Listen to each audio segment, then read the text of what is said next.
ketika diturunkan ayat innama yuridullahu liyudhiba ankumur risa ahlal baiti wa yutahhirakum tathira.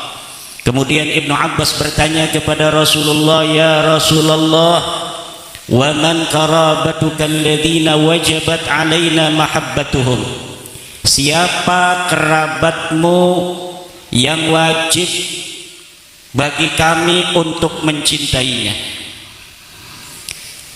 Ketika turun ayat qul la as'alukum alaihi ajra illal mawaddata fil qurba, Ibnu Abbas bertanya siapa yang dimaksud kurba.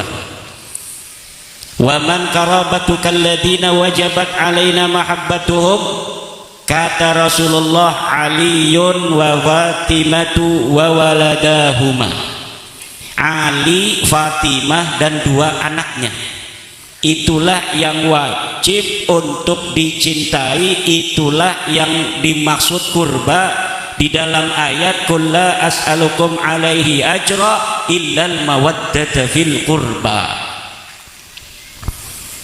Zaman ayeuna ada orang-orang yang mengambil kurba, merampok makna kurba untuk diri mereka yang ada sekarang. Katanya wajib menghormati habaib berdasarkan ayat qul la as'alukum alaihi ajra illal mawaddata fil qurba. Di mana istidlalnya tajilma?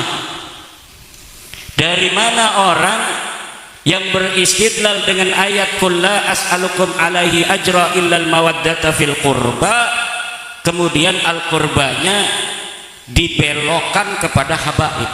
Emang habaibnya siapa? Turunan Nabi katanya. Kata siapa? Turunan Nabi itu harus bisa diverifikasi berdasarkan satu, kitab nasab, dua, kitab sejarah, tiga, tes DNA. Kitab nasab putus, tidak ada satupun kitab nasab yang mencatat habaib ini sebagai keturunan Nabi sampai mereka mengaku di abad 9. Tidak ada. Kitab sejarah tidak ada susunan nama-nama dari leluhur mereka para habaib ini yang dicatat dalam sejarah. Mereka bikin sendiri sejarah-sejarah mereka. Katanya seorang imam, seorang mujtahid mutlak, seorang waliullah, tapi ketika diteliti di dalam kitab-kitab yang ada pada zamannya masing-masing tidak ada. Secara tes DNA melenceng kemana-mana. Tes DNA-nya keluarga Nabi yang ada sekarang keturunan G1, dia tes DNA-nya G, golf, gatel. Lalu mereka mengaku turunan Nabi berdasarkan apa? Orang mengaku ya boleh-boleh saja, tapi pengakuan itu harus ilmiah. Ilmiah dalam filsafat itu mempunyai syarat. Pertama, dia harus logis, verifikatif, pragmatif. Ini nasabnya para habaib tidak logis. Kenapa tidak logis? Karena dia mengaku di abad ke-9 tentang orang-orang yang ada di abad ke-4 Hijriah, sementara di abad 4 Hijriahnya sudah ditulis nama-nama keluarga Nabi, nama-nama keturunannya. Katanya mereka keturunan Ahmad bin Isa dari anaknya yang bernama Ubaid. Sementara di kitab nasab yang ada di abad 4, anaknya Ahmad bin Isa tidak ada yang namanya Ubaid. Anaknya Ahmad bin Isa hanya 3, namanya Muhammad, Ali, dan Husain. Lalu berdasar apa mereka mengaku turun Rasulullah dari Ahmad bin Isa? Padahal Ahmad bin Isa tidak punya anak namanya Ubaid. Sederhana sekali. Hanya begitu saja sebenarnya. Kitab-kitab yang ada di abad ke-4, Siri Silsilatul Alawiyah, di abad ke-5 Tahdibul Ansab Al-Majdi Muntaqilatul Talibiyah, tidak mencatat Ahmad bin Isa punya anak namanya Ubaid. Di abad ke-6 seorang ulama ahli sunnah wal jamaah madzhab Syafi'i, pengarang tafsir Mafatihul Ghaib, namanya Imam Al-Fakhrur Razi, di dalam kitab nasabnya yang bernama Asy-Syajaratul Mubarakah menyatakan anaknya Ahmad bin Isa hanya 3. Pertama Muhammad, Ali, dan Husain. Tidak ada yang bernama Ahmad. Begitu pula kitab-kitab nasab yang ada di abad ke-7. Al-Fakhri, Al-Asili, di abad ke-8 ada kitab As-Sabatul Musal. Ini semuanya kitab nasab. Yang saya sebutkan ini kitab nasab. Di abad ke-9 ada Umdatul Talib Al-Kubra, Umdatul Talib Al-Wusta, Umdatul Talib As-Sugra. Semuanya tidak mencatat Ahmad bin Isa punya anak bernama Ubaid, Ubaidillah atau Abdullah. Baru di abad 9 ini para Habib Ba'lawi nulis kitab namanya Al-Burqatul Musyiqqah. Kitabnya bukan kitab nasab, nah, kitab tasawuf, kitab khurafat, cerita-cerita keramat yang tidak terverifikasi. Itu namanya Kiai Wahono, itu khurafat. Kalau misalnya karamat para wali itu benar, itu namanya karamah, ditulis oleh orang yang melihat tentang keramatnya seorang kiai, seorang wali, itu namanya keramat. Tapi kalau cerita-cerita palsu, cerita-cerita fiktif akan seseorang kemudian dicatat di dalam satu kitab sementara tidak terjadi pada masanya, itu namanya khurafat, cerita-cerita palsu, hanya untuk mengangkat performa kesejarahan orang yang dimaksud saja. Sebenarnya orang itu tidak seperti itu, pada masanya nggak dikenal. Seperti katanya Mi'raj 70 kali sehari. Kakeknya Mbak Lawi ini Fakih Muqaddam Mi'raj 70 kali sehari. Itu tidak rasional, yang pertama. Yang kedua, pada masanya hidupnya Fakih Muqaddam ini, dia hidup di abad ke-7 Hijriah, 653 Hijriah dia wafat. Tidak ada satu kitab pun yang mencatat tentang sosok bernama Fakih Muqaddam ini. Ta'aya mana. Tidak dicatat sebagai ulama, tidak dicatat sebagai wali, tidak dicatat sebagai lurah, RT aja nggak ada itu tulisannya Fakih Muqaddam jadi RT pada masanya. Kitab-kitab sejarah banyak sekali yang ada di abad ke-7 itu. Kitab-kitab sejarah itu sudah banyak di Yaman itu, tapi sama sekali ketika orang-orang Tarim pun disebutkan, itu kiai-kiai di Tarim disebutkan namanya si A, si B, si C pada masa itu. Tapi ini sosok Fakih Muqaddam iya entah disebutkan.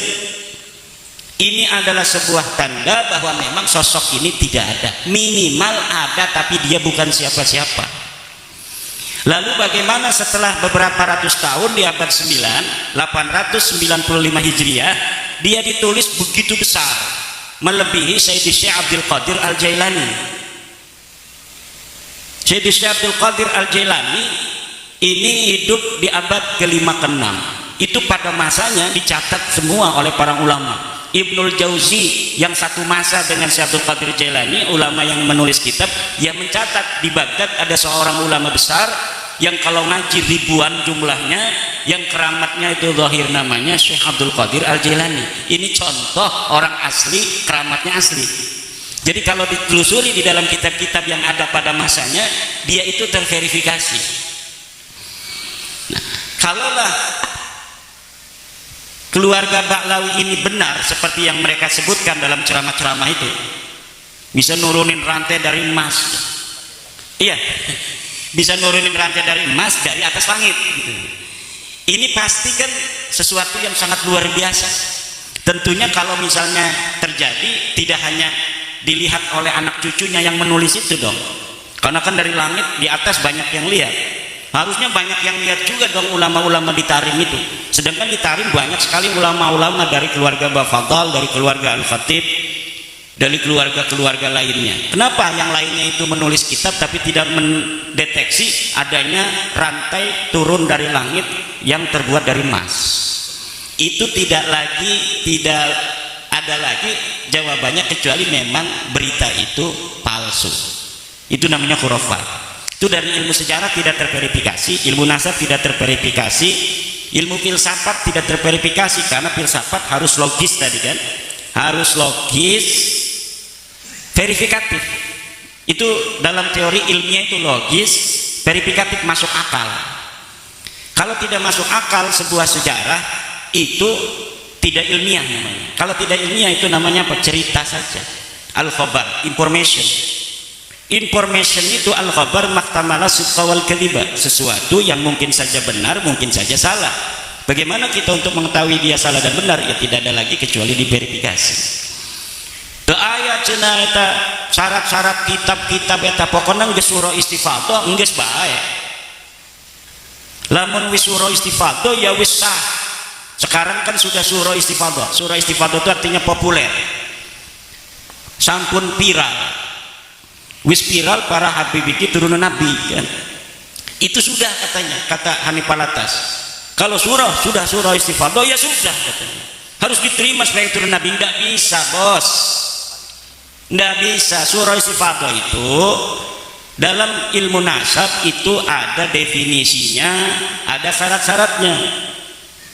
Kata Ibnu Hajar Al-Asqalani mengatakan, innan nasaba mimma yasbutu bil istifadati illa ayasbuta ma yukhalifu.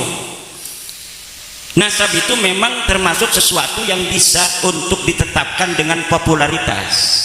Cukup populer saja bahwa Kiai Suparman anaknya Kiai Ahmad, udah didengar di tengah masyarakat begitu ya sudah, gak usah diteliti-teliti siapa dukun yang menyaksikan lahirnya Kiai Suparman dari istrinya Kiai Ahmad, gak usah begitu.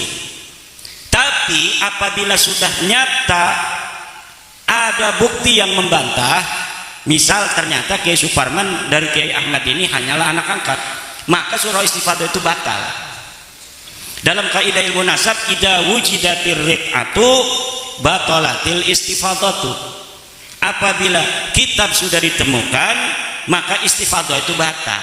Nah sekarang kitabnya sudah ditemukan, As-Sajarah Al-Mubarakah, anaknya hanya 3, Ahmad bin Isa, Muhammad, Ali dan Husain. Teu aya putra anu ngaranna Ubaid, teu aya putra anu ngaranna Ubaidillah, teu aya putra anu ngaranna Abdullah. Nah kalau sudah begini berarti surah istifadhah itu batal. Katanya kan sudah ada di dalam kitab nasab abad 10, yaitu kitab nasab yang pertama kali mencatat Ba'lawi sebagai turunan Nabi itu adanya di abad 10, Pak. Jadi orang yang diakunya ada di abad keempat, Ahmad bin Isa 345 Hijriah, baru ditulis 651 tahun kemudian. Jadi orangnya itu ada di abad keempat, baru dicatat punya anak namanya Ubaid ini tahun 996 Hijriah, 651 tahun, dalam sebuah kitab yang namanya Tuhfatut Talib. Nah sebuah kitab, walaupun kitab nasab, kalau kitab nasab ini adalah termasuk kitab nasab hadisah, ini tidak bisa mengisbat orang-orang yang qadimah. La yumkinunal hadisu anil nasabil qadimi binaan ala ma warada fil kutubil hadisah.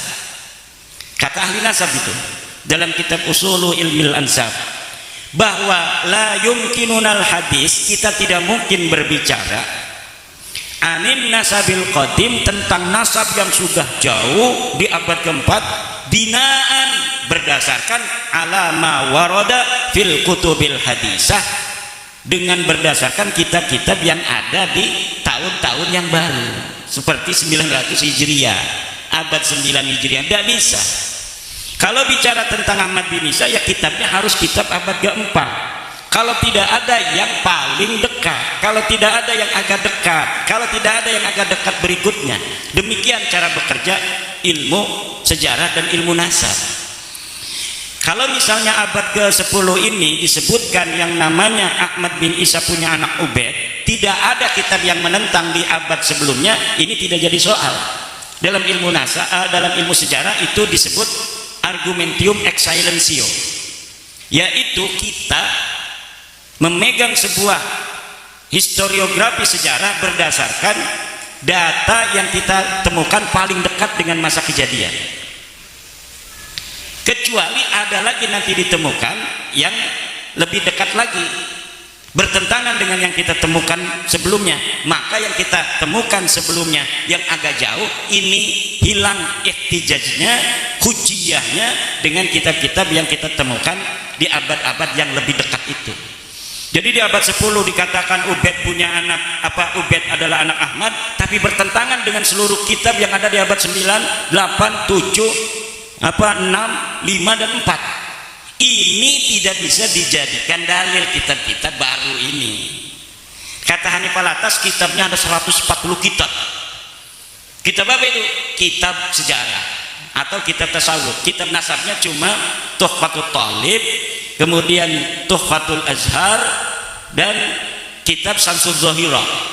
Itu pun ditulis oleh mereka sendiri, Samsul Zahirah. Sedangkan kitab itu mulai adanya sejak abad ke-10 sampai sekarang.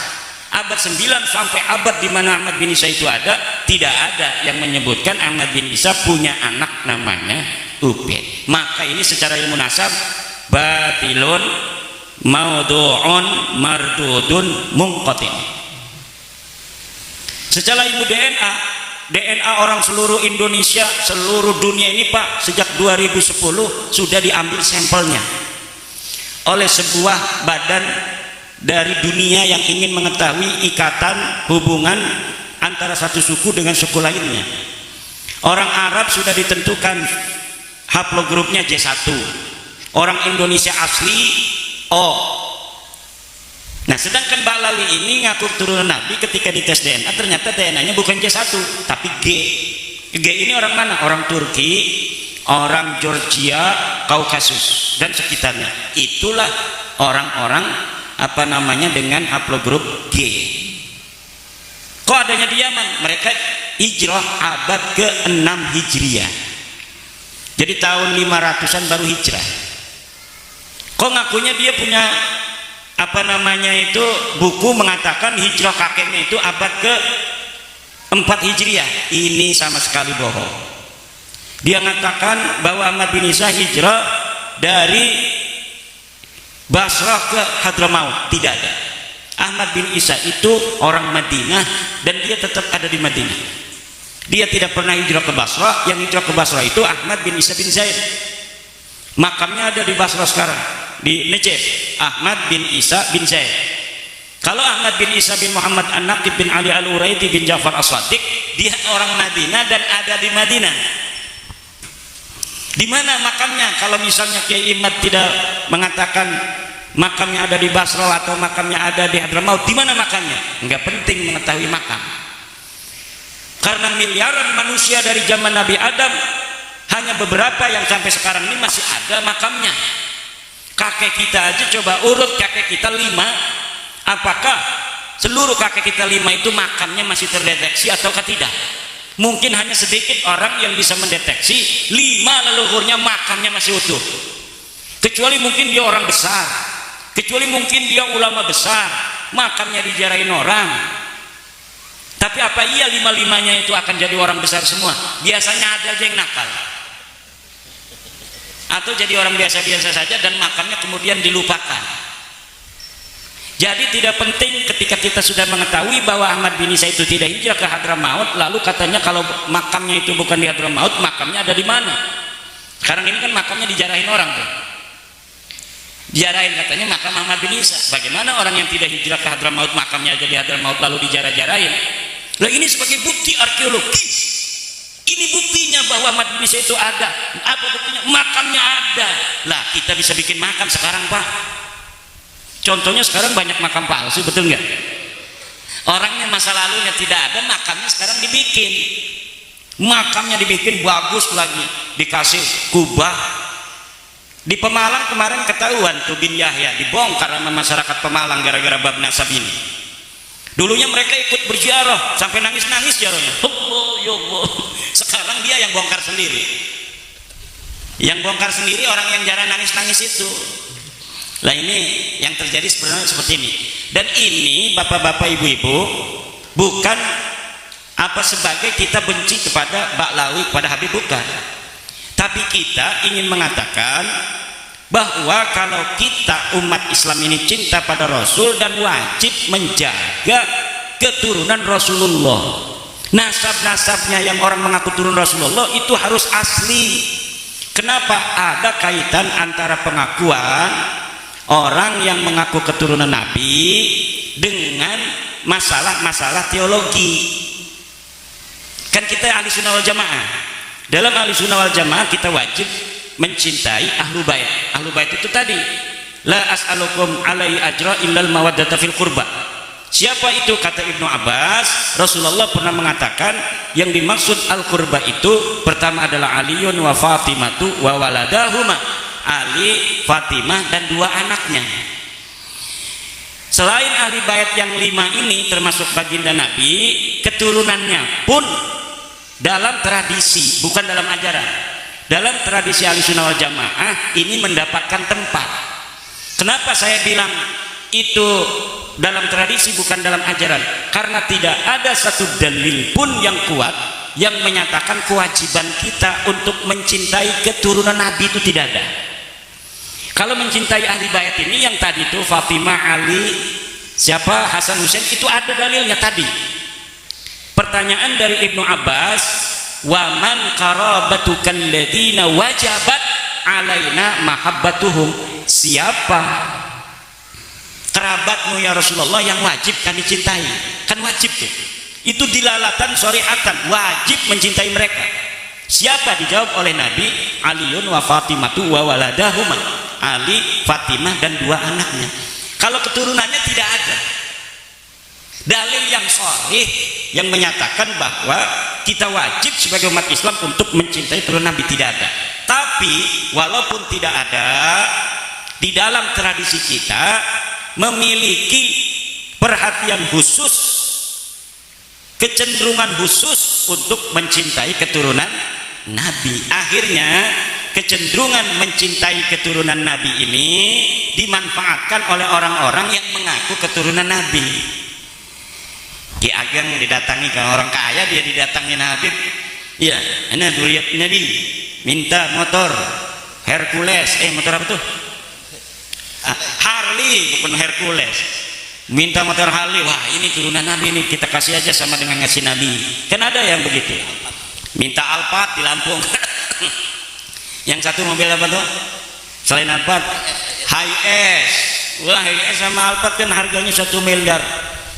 Dia jadi bupati harus ngumpulin berapa tahun itu dari gajinya yang asli ya. Tapi diminta begitu saja dengan apa namanya itu alasan bahwa dia keturunan Nabi. Nah, yang macam-macam begini ini yang kita hindari. Maka bapak-bapak, ibu-ibu, sampai sekarang ini seluruh dalil-dalil saya yang saya sampaikan tentang keterputusan nasab mereka itu belum bisa dijawab, baik di dalam bahasa Arab maupun dalam bahasa Indonesia. Dalam bahasa Arab saya sudah mengarang Al-Mawahib Al-Laduniyah fi Qita'i Nasabi Ba'alawi ibn Ubaidillah. Kemudian saya juga mengarang kitab I'anatul Akhyar fi Jawabi Syekh Abdullah Mukhtar. Ini ada seorang kiai, Syekh Abdullah Mukhtar, yang apa namanya menjawab tesis saya dengan bahasa Arab. Kemudian saya tulis jawaban-jawabannya dalam kitab I'anatul Akhyar fi Jawabi Syekh Abdullah Mukhtar. Kemudian saya juga mengarang kitab Al-Ma'arif Ar-Rabbaniyah fi Hifdhin Nutfati An-Nabawiyah. Ini adalah jawaban untuk Kiai Qurtubi dari Lebak. Dia bikin kitab namanya kitab Ihya'ul Mauta, menghidupkan orang-orang mati, itu fakih muqaddamah gitu. Kemudian di dalamnya ada dalil-dalil dia. Saya jawab semua dalilnya dalam kitab Al-Ma'arif Ar-Rabbaniyah fi Hifdhin Nutfah An-Nabawiyah. Dan semua kitab saya itu para kiai ada di internet yang bisa di-download, kemudian bisa di-print out gratis. Siapa saja yang masih memiliki keraguan terhadap apakah Bahlawi ini cucu Nabi atau bukan, itu bisa melihat dalil-dalil saya. Dan apabila ada yang mau membantah, dipersilahkan untuk membuat kajian yang sama dan kemudian dituangkan di dalam sebuah kitab atau sebuah buku, baik yang berbahasa Indonesia, yang berbahasa Arab. Itu kebanyakan saya langsung menanggapinya dengan tulisan. Yang membuat tulisan saya balas dengan tulisan. Ada dari Tarim, seorang Habib dari Tarim sudah mengirim sejak awal. Dia bikin kitab, kemudian saya jawab kitabnya. Ada dari Saudi Arabia, bikin kitab bantahan, sudah saya bantah, kemudian dia tidak bantah lagi. Ada lagi dari Malaysia bikin kitab, kemudian saya bantah, tidak bantah lagi dia, namanya Al-Mahdali. Yang berbahasa Indonesia Rumail Abbas, kalau dia ini agak logis. Karena apa? Karena dia berusaha untuk mencari kitab-kitab abad ke-5 ke-6.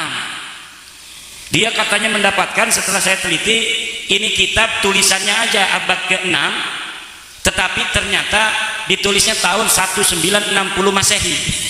Baru 50 tahun. Jadi kitabnya saya sebut kitab palsu. Dari mana saya tahu palsunya itu? Ya, ada metodologinya kita untuk mengetahui sebuah manuskrip itu asli ataukah tidak.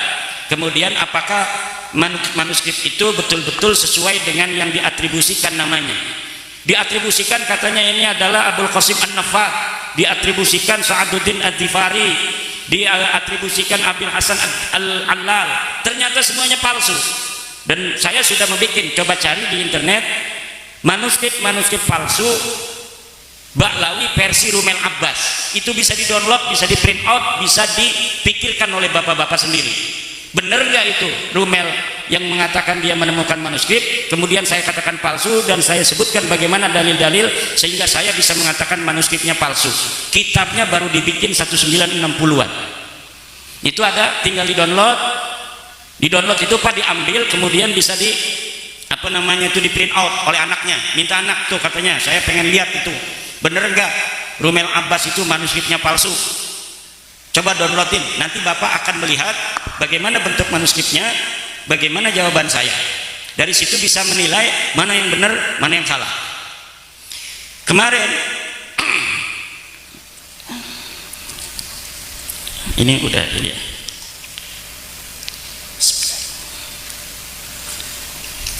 Kemarin Hanif Alatas bikin buku berjumlah 500 halaman. Di dalamnya apakah itu sudah menjawab? Tidak. Kenapa? Karena ternyata di dalamnya buku Hanif Alatas sama dengan apa yang disampaikan oleh Rumail Abbas.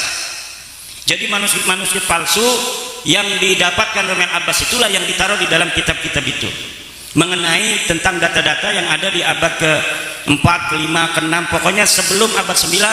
Ketika mereka mengatakan menemukan, ternyata bohong.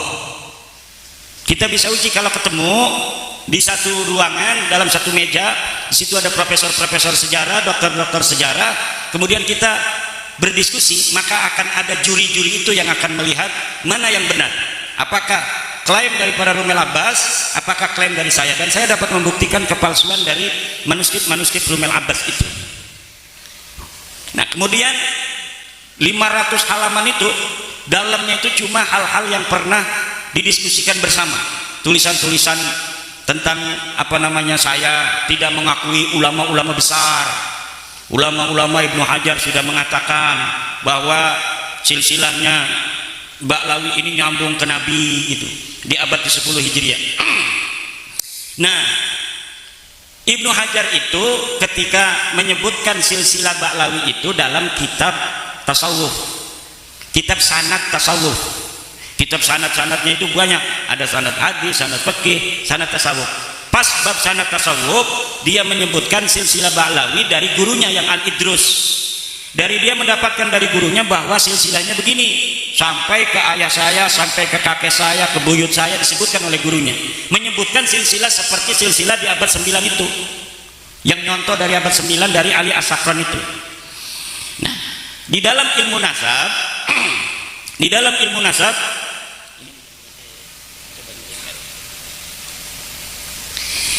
ilmu nasab ada sebuah kaidah bahwa la yu'khadu hadzal ilmu ayin nasabu illa an maraji'ihi wa masadirihi. Tidak bisa diambil ilmu ini, yaitu ilmu nasab, kecuali dari sumbernya, yaitu kitab nasab.